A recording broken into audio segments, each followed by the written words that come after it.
आदिवासियों का महाकुंभ, आदिवासियों के आजकल राजा बलि, एक बार राजा बलि रे बोल देंगे, बोलिए राजा बलि, बोलिए राजा बलि की।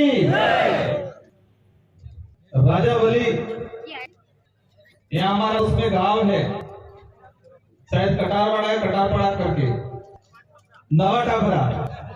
तो नवा टापरा जो कटारा गोत्र है, कटारा गोत्र के बाणे से, तो जो कटारा है उनको जोर से बोलना पड़ेगा, क्योंकि कटारा कभी कभी कहते हैं कटारा कट जाएगा, लेकिन कटारा झुकेगा नहीं कहते।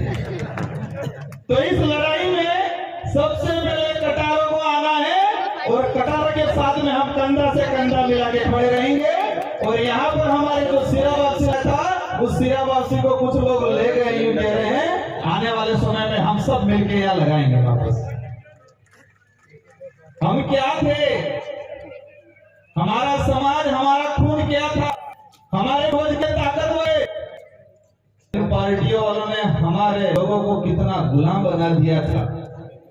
लेकिन ये एक मंच याद आ रहा, इस विचारधारा ने हमारा जो समाज, इन संगठन वालों ने मानसिक रूप से गुलाम बना दिया था, वो वापस खड़ा हो गया है। और अब खड़ा हो गया है तो उसने नीस ने उस भाई जवान को अभी लगभग 12 बजे से कार्यक्रम स्टार्ट है। सभी वक्ताओं को अपना समय निर्धारित करके दिया। कई वक्ताओं ने अलग अलग प्रकार की बातें बताई, बहुत अच्छी अच्छी बातें बताई। आज ये इतिहास में नाम दर्ज होगा, हमारी आने वाली पीढ़ी पढ़ेगी कि हमारे पूर्वज एकत्रित हुए थे और सभी ने मिलकर चंदा करके इसको समतल कराया और आदिवासियों के लिए ये रिजर्व कराया। इतिहास में पढ़ा जाएगा।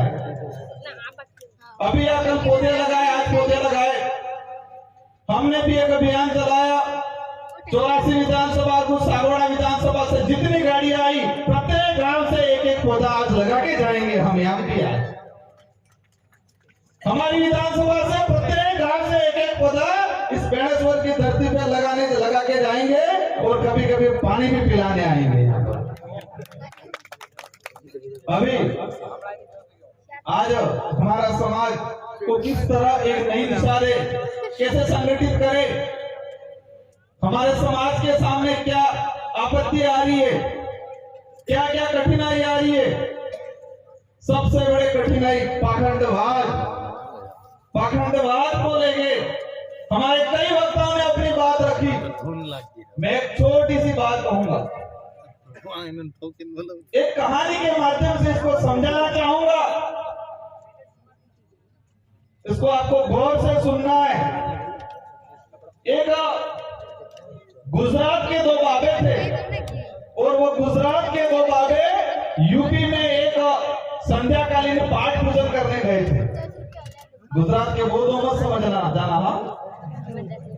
गुजरात के दो बाबे थे, यूपी में पाठ पूजन करने गए और गुजरात से ट्रेन में गए, यूपी में एक जिला था, वहां उतर के गांव में गए और उनको रास्ता नहीं पता था कि वो पाठ पूजन करने जा रहे हैं। उस जगह का नाम तो पता था लेकिन रास्ता नहीं पता था।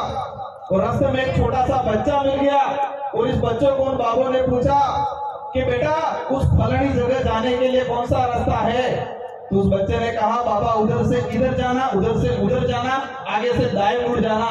तो बाबा बोला मेरे को समझ में नहीं आया।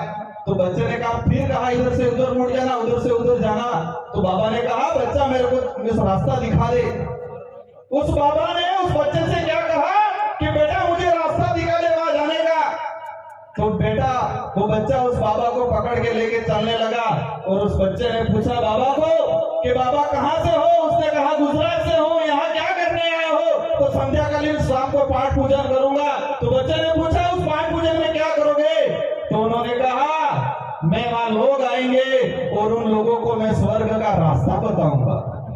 तो बच्चा जोर जोर से हंसने लगा और फिर कहने लगा जिस बाबा को खुद का रास्ता नहीं पता है वो खाक स्वर्ग का रास्ता बताएगा। जिस बाबा को खुद का रास्ता नहीं पता है वो खाक स्वर्ग का रास्ता बताएगा। एक छोटे से बच्चे को ये बात समझ में आई और हमारे लोग चिल्ला चिल्ला के कह रहे, अभी तक किसको समझ में नहीं आ रहा ये पाखंडवाद क्या चीज है।